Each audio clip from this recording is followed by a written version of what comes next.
Siamo destinati alla stasi, ad entrare nella statistica, ma in certi casi quelli come noi cambiano la ritmica di un ritmo che mistifica, tipo classe politica. Qui noi scaviamo il fondo creando una crisi mistica, toccando nel profondo chi ascolta la nostra musica. Nel mondo che c'è attorno ritorna una luce unica che unisce popoli, guarisce propoli. L'hip hop è tutto lì e mica il vostro Monopoli, che propinate e vomitate addosso ai nostri piccoli. Ipocrisia che non racconta più dei nostri vicoli. Qui conta chi è più ricco, non conta chi dà più stimoli a generazioni perse, senza guide, senza idoli, che ascoltano dei versi senza vita, senza limiti. Ai posteri l'ardua sentenza a noi tocca redimerci, esprimerci con più coscienza, renderci più liberi, proteggerli dalla violenza e dai valori effimeri. Infine, se si pensa a quanto poco tempo siamo qui, lasciamo su un cammino positivo questa legacy.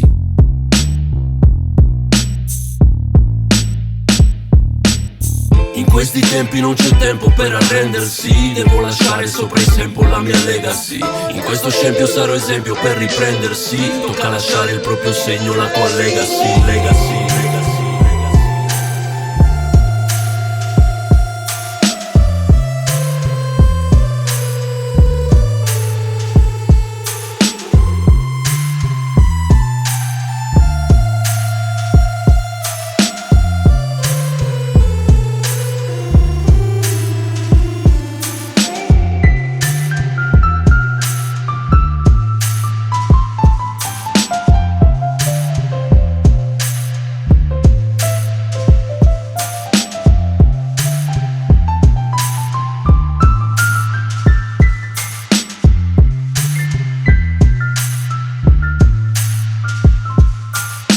In questi tempi non c'è tempo per arrendersi, devo lasciare sopra il tempo la mia legacy. In questo scempio sarò esempio per riprendersi, tocca lasciare il proprio segno, la tua legacy.